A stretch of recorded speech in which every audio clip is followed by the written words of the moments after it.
Built it right, built it strong, built it fast, built it done, built it true, built it real, yeah, I built it. Okay, how is it going? Man, it is another, probably gonna get tired of me saying it, beautiful day here in Boise, Idaho. Yes, what is going on? Well, today I would like to talk. I have a few things. I'm just coming off a weekend, and I don't know when this is gonna be posted, but I'm coming off a weekend.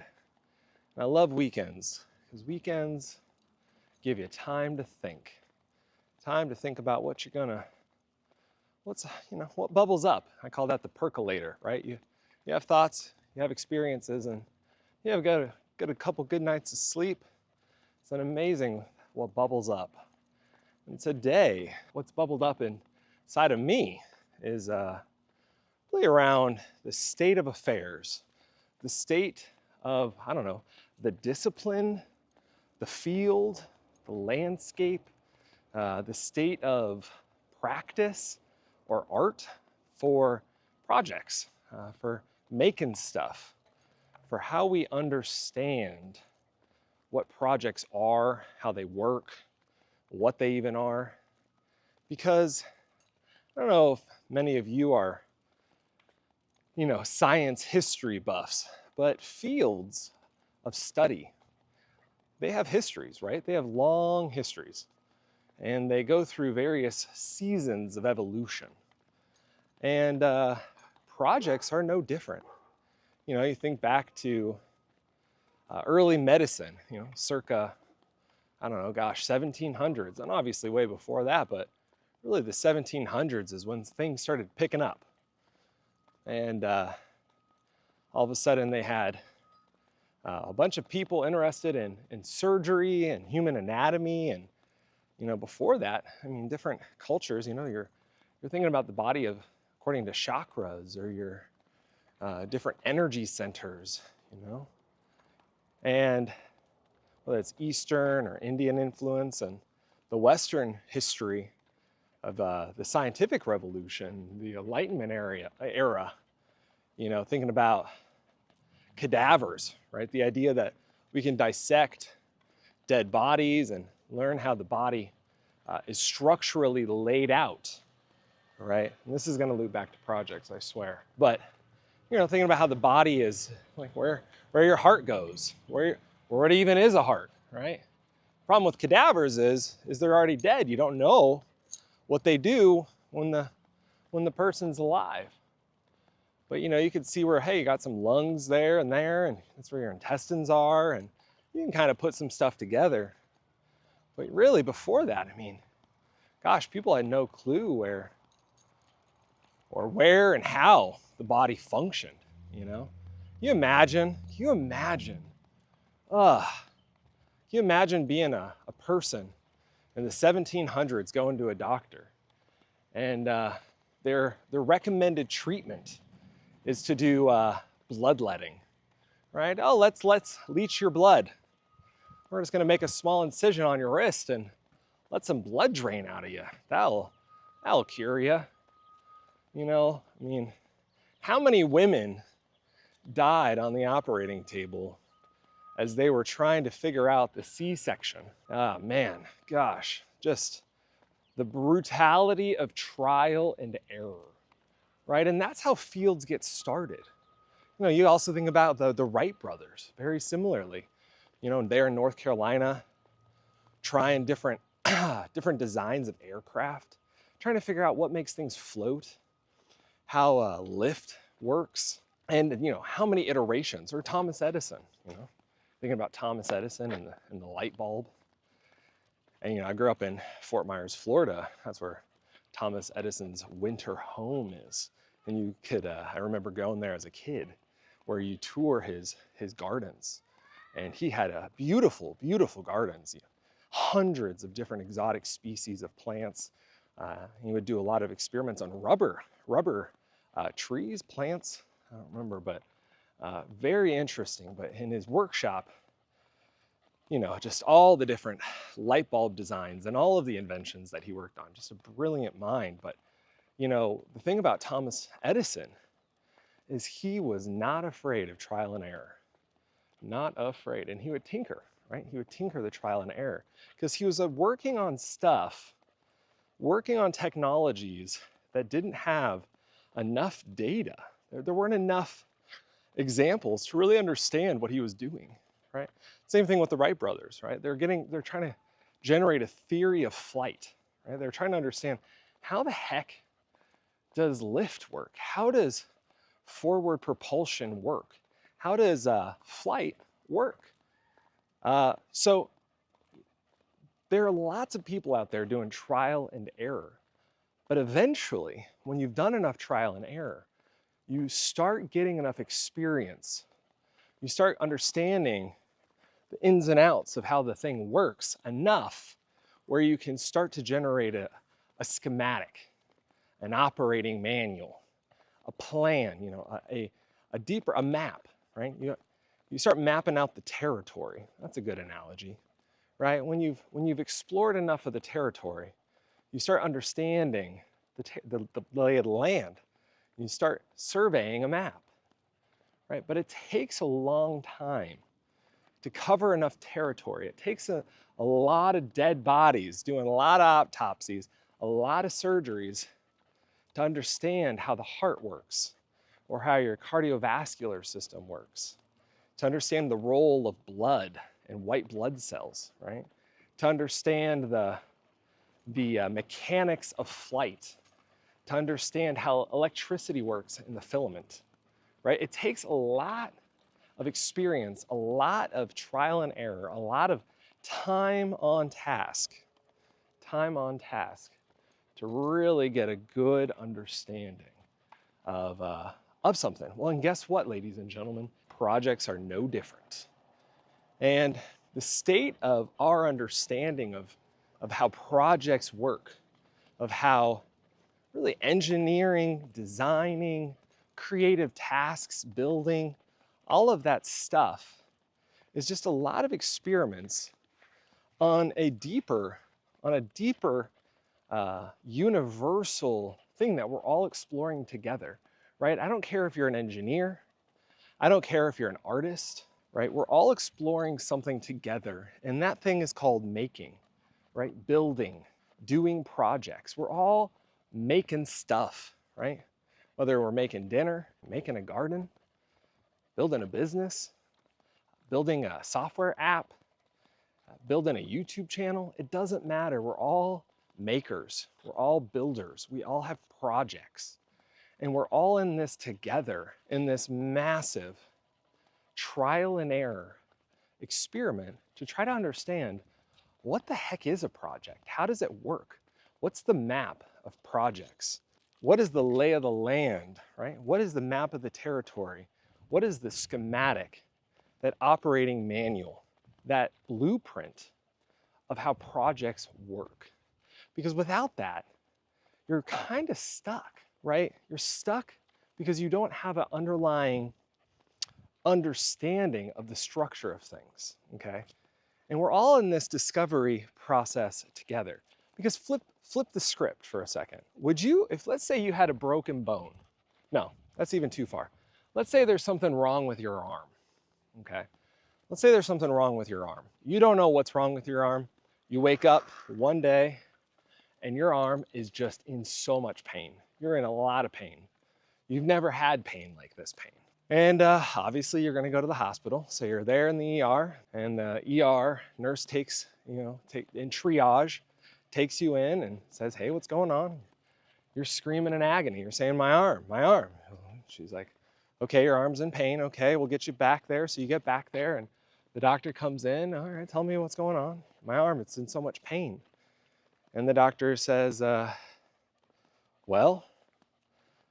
we should just cut it off. You would, rightfully so, be extremely startled if the doctor's first reaction to you was just to cut your arm off, right? You wouldn't think amputation was the go-to first move, first question. No, what do you expect a doctor to do?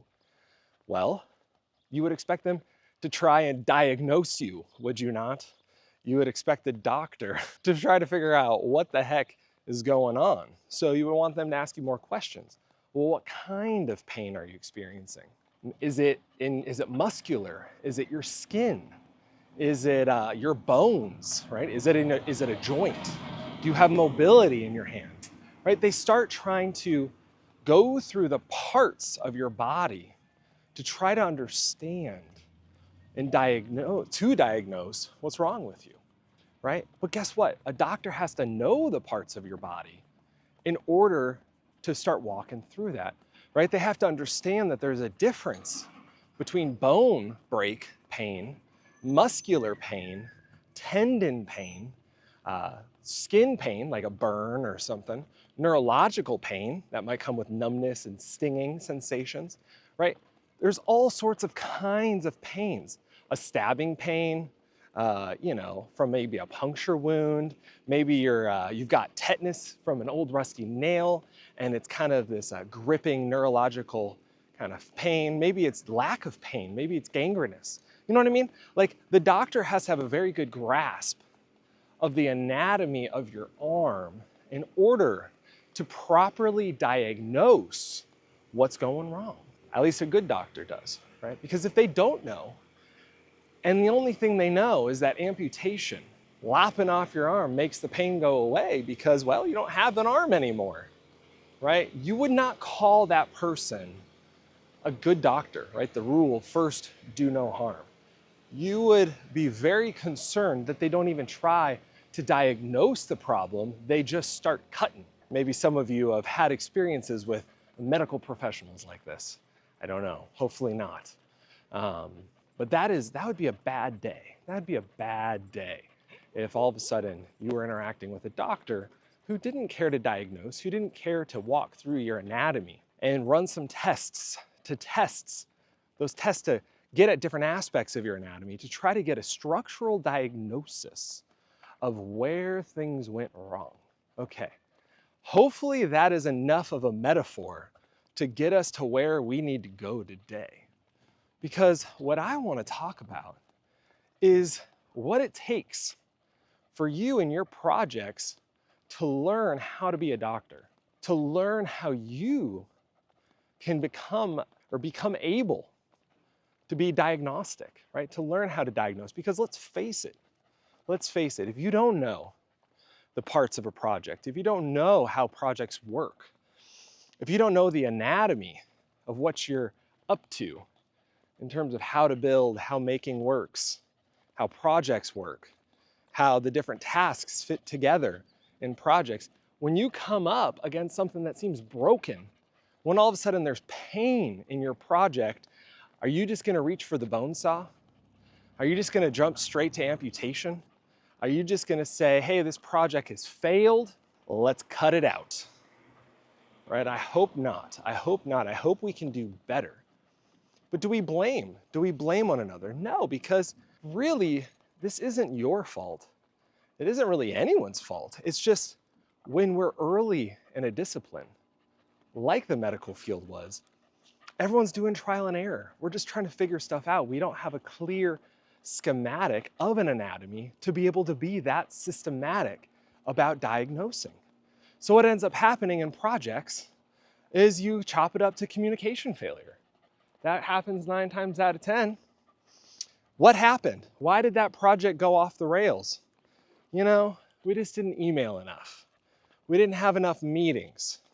We would have been more intentional about keeping each other apprised of the latest updates. If I would have sent those additional memos, if I would have, made a few more slide decks, some more charts to get everyone aligned, that would have fixed it. Or maybe you just blame resource under allocation. Oh, if we would have had more budget, if we would have had more time, there was unexpected market forces that caused resource shortages and supply chain issues. Oh, the customer's expectations, we needed a better feedback loop, blah, blah, blah, blah, blah. We just start word vomiting plausible explanations of where the failure occurred, right? We start doing the hand waving dance. But what I want is something a little bit more bitey, I want something a little bit more like medical professionals can do, which is this person died of an appendicitis. You can literally see that this appendix ruptured and was not treated, and there was a fatality because of it. We need that level of insight and diagnostic ability beyond saying, hey, this person came in with pain and then they're no longer with us, right? That isn't sufficient to me. That isn't satisfactory to me, right? That doesn't scratch the itch. And so today, you know, when we're thinking about diagnostic ability as project people, as makers, as builders, how can we start exercising a little bit more rigor, a little bit more intentionality in how we language the anatomy of a project, so that when something starts going off the rails, you can easily say, this project overextended its resources, specifically across too many projects, right? Their portfolio of projects was exhausted the resource. There wasn't enough time to do everything. Because of that, Project A had to under-specify its requirements. There wasn't enough time to fully do a requirement spec. And Project B wasn't able to have enough time to properly scope out what needs they were able to address. And then fast forward, 6 months later, you can trace, right? You can follow that through line all the way through to see the downstream consequences, right? We want to be able to do postmortems where I can trace across the entire thing what activities, what tasks did not get executed well and why, and to be able to follow the chain of failure or of consequences that occurred because of it. Because until we are able to do that beyond blaming, John from accounting or your boss as being a bad communicator, right? Until we can move on from just interpersonal blame shifting and really be able to say, hey, we have a solid schematic and map of a way a project is structured. I understand very clearly the anatomy of a project, and I can tell you this is exactly where the body broke down, right? We had a delivery failure. Why did you have a delivery failure? Because we delivered a specification that when we went to go do verification, we failed verification and we did not have sufficient time to recover. And so the project went over schedule and we didn't make our deadline. That's why. Okay, so you were too tight on time. All right, who scoped this project? Who actually decided the timeline of this thing? Well, it's this person. Okay, go talk to them. Why did you scope the project this way? Well, it was because my boss, so and such, told me that's when it needed to be done by, and then I tried to advocate for something else, but they said that is the deadline and that's that. Great, well there's your issue. Done, right? We need to be able to have such a specificity, talking about specs, right? We need to be able to be so specific about the anatomy of a project that we're actually able to become diagnostic. Diagnosticians, I believe is the fancy medical word for it, right? Are you a project diagnostician? That is a fun word, right? Are you able to really have such a grasp of your project that you don't jump to blaming people necessarily. You want to know exactly the structural layout or schematic of the project, what broke down and where. Now, obviously, people do the work, majority of the time. So it's always going to trace back to the person. But I don't want to blame or fire, Jenny just because she's a bad worker. I want to understand what exactly broke down and why. Because maybe we replaced Jenny and, Jeremy had the exact same thing happen to him. So it wasn't really Jenny. It wasn't a competency issue. It was a process issue. And until I know exactly what about our process and the way we go about doing, say, validation is not good.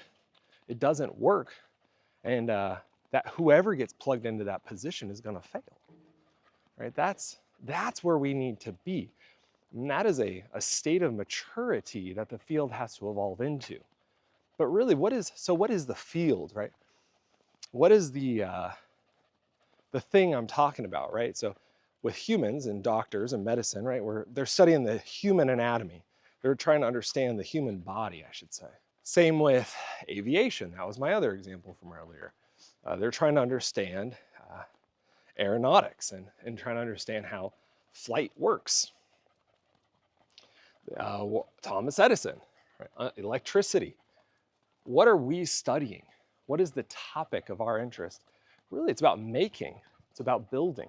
It's about engineering. It's about designing. It's about projects, right? So that is the field.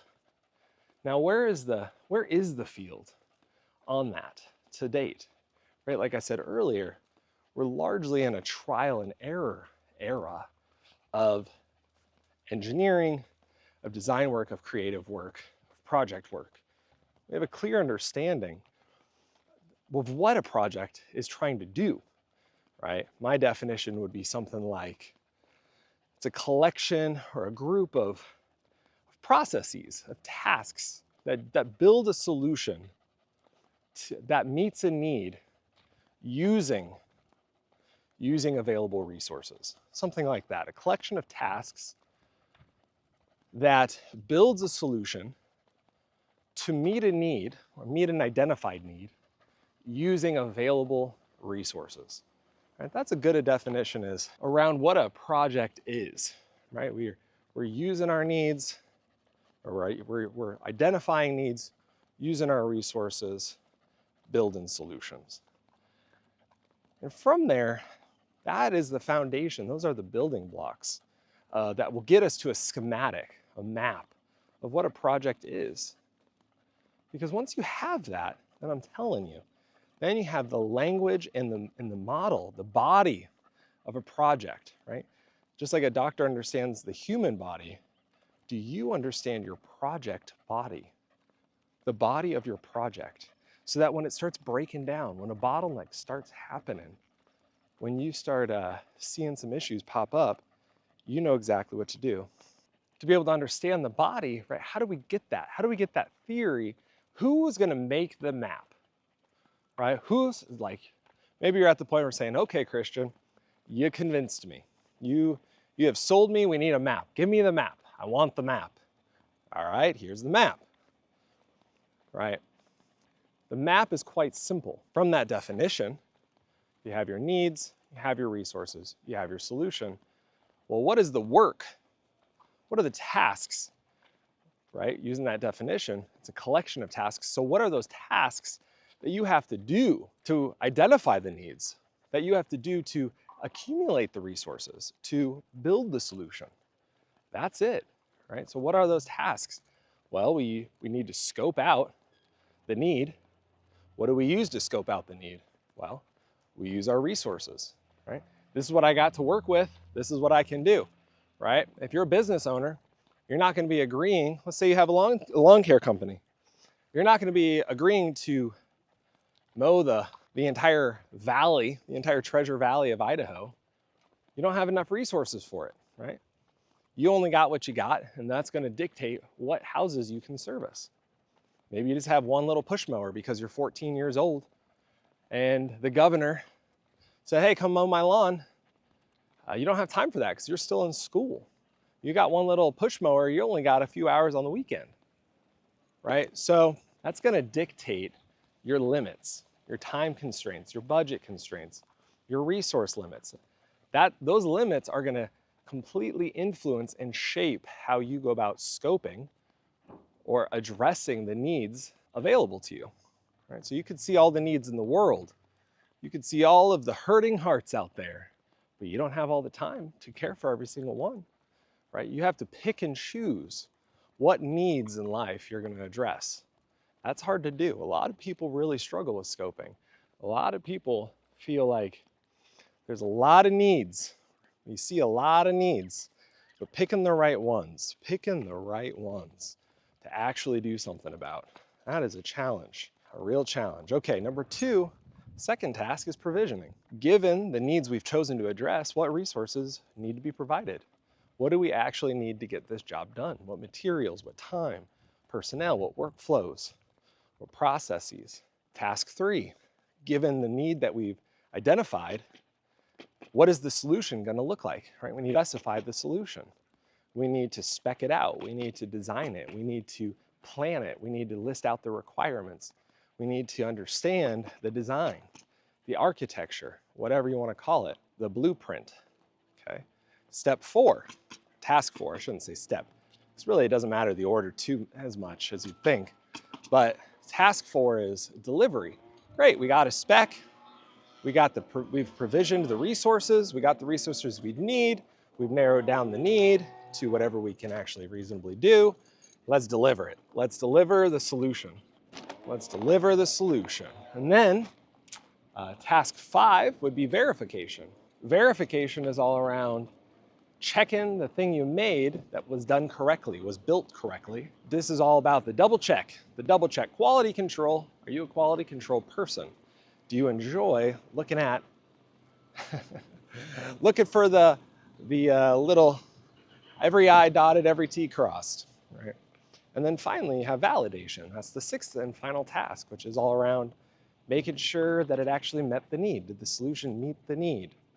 That is a very important one, right? Did you actually meet the need? You built the thing, does it work? Did it do the trick? So that's your schematic. That's your body. That's the body anatomy, map, operating manual, whatever you want to call it, right? If you're imagining a class, an anatomy class, I just told you about the skeletal system, the muscular system, the cardiovascular system, the lymphatic system, the neurological system, right? Like, this is the equivalence of that, saying, hey, here are the three parts, the head, upper torso, lower torso, the needs, resources, and solutions, and here are all the different systems. Here are all the tasks that you need to do. And when one of the tasks start to go off kilter, when your delivery starts going haywire, the whole body starts shutting down. When your scoping was totally done incorrectly and you've bitten off way more than you can chew, your whole body starts becoming overwhelmed, right? When you don't do validation, you deliver and you skip verification, you skip validation, yeah, your body's gonna start having some serious issues. Can you imagine living your whole life without any feedback? Imagine going your whole life without actually understanding if what your actions did produced anything good. That would be impossible, right? Everything you do, right? You're hungry, basic stuff. You're hungry and you eat. You see if that food solved your hunger problem, right? You had a headache, so you drink some water. Did it work? You feel edgy, you feel grumpy, your eyes are so heavy. You take a nap, you wake up, you feel better, right? Everything we do in life, we're testing. We're always testing to see if I got a need, I'm gonna do something about it to meet that need. I'm gonna build a solution. Did the solution do the trick? You're doing validation. That's all you're doing. We're all doing it all the time. Every little project. And I think that's the other thing. Is project is such an interesting word because really any act of making, any act of making can be framed as a project. What I mean by that is really project, when you think about it as that collection of tasks. How did I say it? The collection of tasks that build a solution, for an identified need using available resources, something like that.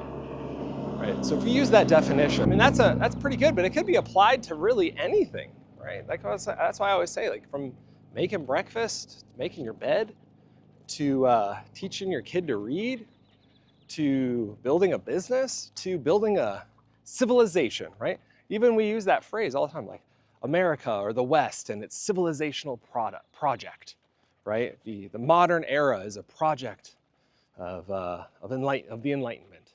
You know, so we use this term project, what would that word be? Like flippantly, offhandedly, casually, something like that, to go with really any sort of endeavor that has an ideal state and a current state, right? The way things are, the way things I want them to be, and building towards that ideal state, to that dream state. Well, isn't that the exact same thing as saying, hey, I've identified a need, this is the solution I envision, let's use our resources to get there, done.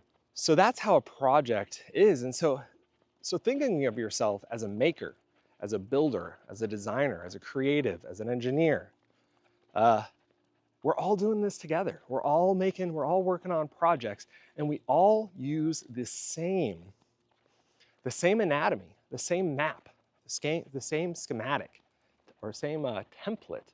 Template's a good word for it.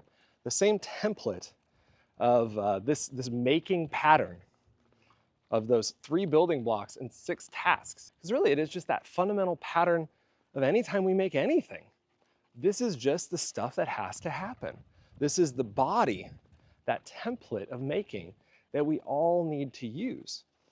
And if you want to become diagnostic, right? Let's wrap this up and let's circle it all the way back. If you want to be a doctor maker, right? The making doctor, you have to be able to identify where the pain is, and not only where it is, but why it is. If you want to be a skilled project maker, right? A project manager, a project developer, a project leader, a project strategist, a project diagnostician, you need to understand the body of any project. And that's what the making pattern gives you, so that you can walk into a situation and begin to evaluate very clearly, very precisely, what is going wrong with the project. You can walk in and say, hey, who was given the role? Who was assigned the role to be the verifier on this project? Who's doing verification? And if they say no one, well, we got a problem. Oh look, we got a problem. And you know what else is amazing? Just that one little question, you earned your keep for the day. Right? That's why they're paying you the little bucks. I always joke around that way. That's why they pay me the little bucks. No, but I hope that's why they pay you the big bucks, so that you know the question, because you know the questions to ask. You know, hey, it doesn't look like anyone's doing verification. I'm just going to ask, hey, who's verifying the quality of this stuff? And if someone says nobody, well, Dr. Project in the house, you just found yourself a disease. You just found yourself a case of bottleneck, or a case of negligence. Maybe we should start a little diagnostic manual of common diseases in projects. That would be fun, right? What are the top 20 most common diseases in any project? I think that would be a funny situation. I know in some of the projects I've worked on, a common disease is the common cold of complaining. I've heard it said. I've heard it called this, the common cold of complaining. And that sometimes if you're not careful to nip it, to treat it quickly, it can turn into a critical case, or a chronic case of pneumonia. You can get real sick. Then you're just hacking up everywhere. No one likes that. No one likes that. We don't like the complaining. Let's be proactive. Let's be diagnostic. Let's go to the doctor. Let's get the medicine for the right problem to treat the right disease. Let's get it healthy and let's get it done. Right? That should be the mentality we have as project makers, as project builders. Right? I want to come in on a project I'm doing, figure out what's wrong. Oh, we're under-resourced. I don't have enough manpower. Okay, you don't have enough hours in the day, you personally? Can we find a teammate? Who on staff with you, who on your team does have time right now? No one? Everyone's taxed? Okay, who across department? Maybe they're in a lull. Maybe one of your teams right now is in between projects. Can you pull in additional help? Let's bolster up whatever it is to get this little sprint done, right? Do you even have the faculties, your head up enough as someone trying to diagnose the bottlenecks on your projects to be able to know when to identify, hey, there's a disease going on. I can sense it.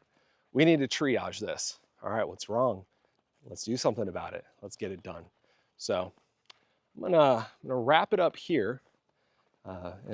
Next time, maybe we talk a little bit more about common diseases. Now I'm thinking about that. We'll see, no promises, but I would love to hear also from your perspective the common colds that you see maybe in your office, on your teams, or even in your own heart, right? In your own mind. The things that you have to battle with on your projects.